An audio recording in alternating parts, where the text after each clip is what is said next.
Hi friend, Sunday early morning காலையிலேயே எழுந்து வீடெல்லாம் சுத்தப்படுத்திட்டு கோலம் போட்டுட்ருக்கேன் பாருங்கள். கோலமெல்லாம் போட்டு முடிச்சதுக்கப்புறம் பசங்களெல்லாம் எழுப்பி விட்டுட்டு அவங்க ரெடி ஆகிறதுக்குள்ளே நைவேத்தியத்துக்கு வந்து ஃப்ரூட்ஸ் தான் எடுத்திருந்தேன். என்னென்னா ஃப்ரூட்ஸ் எல்லாம் அப்படியே இருந்துச்சு. ஸோ ஃப்ரூட்ஸ் எல்லாமே கட் பண்ணிவிட்டு அதில் கொஞ்சமாக டேஸ்ட்டுக்காக ப்ரௌன் சுகரும் ஹனியும் ஆட் பண்ணியிருந்தேன். அதுக்கப்புறம் அது நல்லா கலந்து விட்டு நைவேத்தியத்துக்காகவே வச்சாச்சு. அதுக்குள்ளே பசங்களை எழுப்பி ரெடி பண்ணி விட்டு சாமி ரூம்லேயும் பூஜை பண்ணிவிட்டு விநாயகருக்கும் பூஜை எல்லாமே பண்ணிகிட்டு இருந்தோம். அதுக்கப்புறம் ஹஸ்பண்ட் வந்து பெங்களூர் போக வேண்டியதாக இருந்துச்சு. அதுக்காக தான் ஏர்லி மார்னிங்கே கறிக்கலாம் அப்படின்னு பிளான் பண்ணோம். அப்படி இல்லைன்னா சாயந்தரமாக கறிச்சிக்கலாம் அப்படின்னு தான் நினச்சிருந்தோம். ஸோ அவங்க பெங்களூர் போக வேண்டியதாக இருந்ததுனால பூஜை எல்லாமே சீக்கிரமாக முடிக்கலாம் அப்படின்னு தான் எல்லாமே பூஜை முடிச்சிருந்தேன். அதுக்கப்புறம் நல்ல நேரமாக பார்த்து விநாயகரை எடுத்து செப்பரேட்டாக வச்சாச்சு. அதுக்கப்புறம் டே ஒன்லேருந்து நம்ம யூஸ் பண்ணியிருப்போம் இல்லைங்களா, பூக்கள், அதுக்கப்புறம் அந்த வாழைமரம் எல்லாமே செப்பரேட்டாக ஒரு கவரில் எடுத்து போட்டுக்கிட்டாச்சு. ஏன்னா அங்கே குளத்துக்கு முன்னாடியே ஒரு லேக் இருக்குது. நாங்கள் எப்போவும் இந்த மாதிரி லேக்கில் தான் போடுவோம், மிதிக்கிற இடத்துலலாம் போட மாட்டோம். ஸோ அது எல்லாமே பேக் பண்ணிவிட்டு கிளம்பியாச்சு. பசங்களும் ரெடி ஆகிட்டாங்க. அதுக்கப்புறம் பாருங்கள், எல்லாமே சின்ன பையன் பின்னாடியே எடுத்துகிட்டு வந்தேன். நான் ஃபஸ்ட்டு கிளம்பிட்டு அதுக்கப்புறம் பெரிய பையனை கூப்பிட்டு வந்தாங்க. ஏன் அப்படின்னா 3 பேரும் போக முடியாது, விநாயகர் இருக்குது அப்படின்றதுனால ஃபஸ்ட்டு எங்களை ட்ராப் பண்ணிவிட்டு மறுபடியும் அவங்கள கூப்பிட்டு வர போகிறாங்க.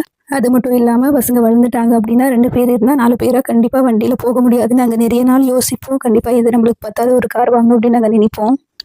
பாருங்கள், இதுதான் குளம். இதனுடைய வியூ ஆல்ரெடி நான் ஒரு ஷார்ட்ஸில் போட்டிருப்போம். ரொம்பவே அழகாக இருக்கும்.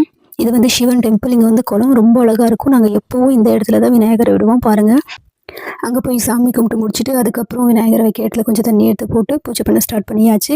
விடுற டைமில் கூட ஒரு வாட்டி நாங்கள் பூஜை பண்ணுவோம். ஆல்மோஸ்ட் இந்த ஊரில் இருக்கிறவங்க எல்லாம் இங்கே தான் விநாயகர் விடுவாங்க. நானும் ஃபஸ்ட் டைம் இங்கே எப்போ வந்தேன்னா மேரேஜ் ஆன புதுசில் தான் இங்கே விநாயகர் விட வந்தேன். அப்போ வந்து இங்கே எல்லாமே செடியும் கொடியுமாக இருந்துச்சு. அப்போல்லாம் நான் வந்து மனசில் நினச்சிப்பேன், இவ்வளோ பழமை வாய்ந்த கோயில் இவ்வளோ அழகாக இருக்கே, இந்த மாதிரி பண்ணி வச்சுருக்காங்களே. எல்லாமே இடிஞ்ச நிலையில் இருக்கும், பழைய கட்டடமாக இருக்கும். ஆனால் சாமி வந்து ரொம்பவே அழகாக இருக்கும், ஒரு நந்தியெல்லாம் இருக்கும். அதுக்கப்புறம் இந்த கோவில் வந்து ரொம்ப பழமை வாய்ந்தது, சோழர்கள் காலத்தில் கட்டினது அப்படின்னு சொல்லிட்டு நியூஸ் பேப்பரில் ஒரு நியூஸ் வந்துச்சு. அதுக்கப்புறம் இந்த கோயிலெல்லாம் புதுப்பிக்க ஆரம்பிச்சிட்டாங்க. அதுக்கப்புறம் இது ரொம்பவே அழகாக மாறிடுச்சு. ஃபுல் வியூஸ் பார்த்தீங்கன்னா தெரியும், அவ்வளோ அழகாக இருக்கும் இந்த கோயில். எப்போவும் கார்த்திகை தீபத்துக்கு இங்கே ரொம்பவே விசேஷமாக செய்வாங்க. அப்போ நாங்களும் லாஸ்ட் டைம் வந்திருந்தேன், நானும் வீடியோ போட்டிருந்தேன், பார்த்துருப்பீங்க எல்லோரும். அதுக்கப்புறம் சாமி வந்துட்டு ஹஸ்பண்ட் கையில் கொடுத்துட்டோம். 3 வாட்டி உள்ளே இறங்கணும் இல்லைங்களா, எனக்கு கொஞ்சம் பயமாக இருந்துச்சு, வலிக்கிட்டு இருந்துச்சு. ஸோ இறங்க முடியல, அவர் கையில் கொடுத்து அவரே விடுன்னு சொல்லிட்டு 3 வாட்டி மூழ்கி விட்டு விநாயகரை நல்லபடியாக கரைச்சி முடிச்சாச்சு. எப்போவும் விநாயகர் வந்து 3 டேஸ் வைப்போம், இல்லைனா அன்றைக்கே கரைச்சிருவோம். இருந்தாலும் 3 டேஸ் வச்சாலே விடும்போது ஒரு மாதிரியாக இருக்கும். இந்த டைம் வந்து 5 டேஸ் வச்சுருந்தோம். பையனுக்கு வந்து விடவே மனசில்லை, சின்ன பையனுக்கு.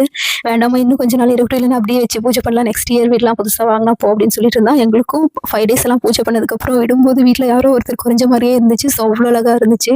உங்களுக்கும் இந்த மாதிரி ஃபீல் இருந்தால் சொல்லுங்கள். அதுக்கப்புறம் அங்கே இருந்தவங்களுக்கெல்லாம் பிரசாதம் கொடுத்துட்டு பசங்க வேறு நான் மீன் பிடிக்கிறேன் அப்படின்னு வந்துட்டானுங்க. அப்போ கூட ஒரு 4 மீன் பிடிச்சிட்டு வந்தானுங்க. வந்தனாலே ஒரு 2 மீன் செத்துருச்சு, இன்னொரு 2 மீன் வளர்த்துட்டு இருக்காங்க. ஃபைனலி விநாயகரெல்லாம் விட்டுட்டு வீட்டுக்கு கிளம்பி வந்தாச்சு. வீடியோ பிடிச்சிருந்தா லைக் பண்ணுங்கள், ஷேர்